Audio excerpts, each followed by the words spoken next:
बुलेटिनमध्ये महत्त्वाच्या बातम्यांचा वेगवान आढावा घेऊया। सुरुवात करूया युद्धाच्या बातम्यांनी।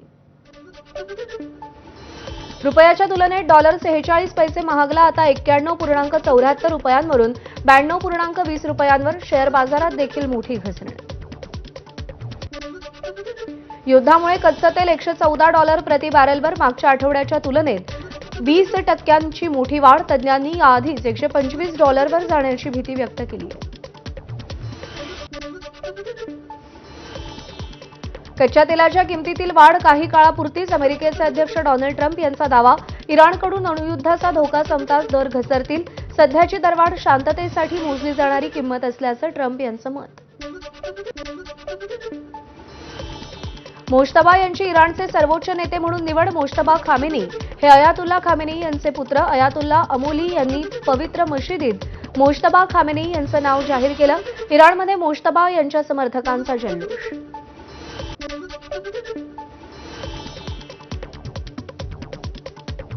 इराणचे नवे सुप्रीम लीडर मोज्तबा खामेनींना इराणच्या रिव्होल्युशनरी गार्ड्सचा पाठिंबा। नव्या नेत्याच्या आदेशाचं पालन करणार। इस्लामी गणराज्याच्या सुरक्षिततेसाठी बलिदान द्यायला तयार। रिव्होल्युशनरी गार्ड्सकडून स्पष्ट। इराकच्या इरबिल विमानतळावर संशयित ड्रोन हल्ला। एअर डिफेन्स सिस्टीमनं मोठा हल्ला रोखला। मोज्तबांच्या निवडीनंतर आखातात इराणकडून अमेरिकी तळांवरचे हल्ले वाढले। इराणच्या बहारीनच्या सित्रा बेटावर हल्ला। ड्रोन हल्ल्यात 32 नागरिक जखमी। चौघांची प्रकृती गंभीर। सगळे जखमी बहरीनचे नागरिक।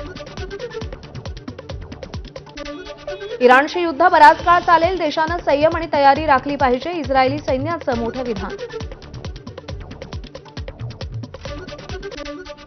आमच्या धर्मात अणुशस्त्र हे हराम आहेत, मग आम्ही ते का बाळगू? आमच्याकडे कोणतंही अणुशस्त्र नाही, याआधी अणुऊर्जा आयोगानं स्पष्ट केलंय। इराणचे भारतातील राजदूत डॉक्टर अब्दुल मजीद हकीम इलाही यांचा दावा।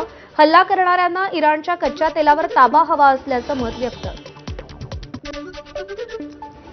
इस्रायलकडून इराणच्या IRGCची 16 विमानं उद्ध्वस्त। इराणकडून हिजबुल्लाहला शस्त्र पुरवण्यासाठी वापरण्यात येणारी विमानं असल्याचा इस्रायलचा दावा।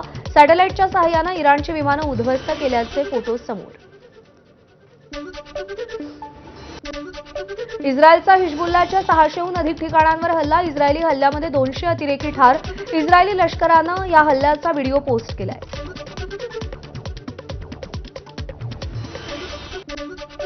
इस्रायलचा इराणवर मोठा हल्ला। तेहरानमधील इराणी हवाई दलाचं मुख्यालय उद्ध्वस्त केल्याची माहिती।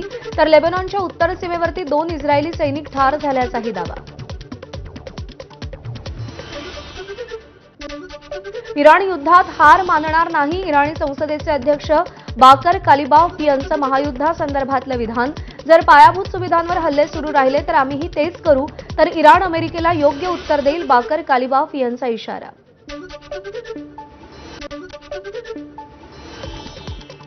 आणि यानंतर अन्य काही बातम्या। महाराष्ट्र नवनिर्माण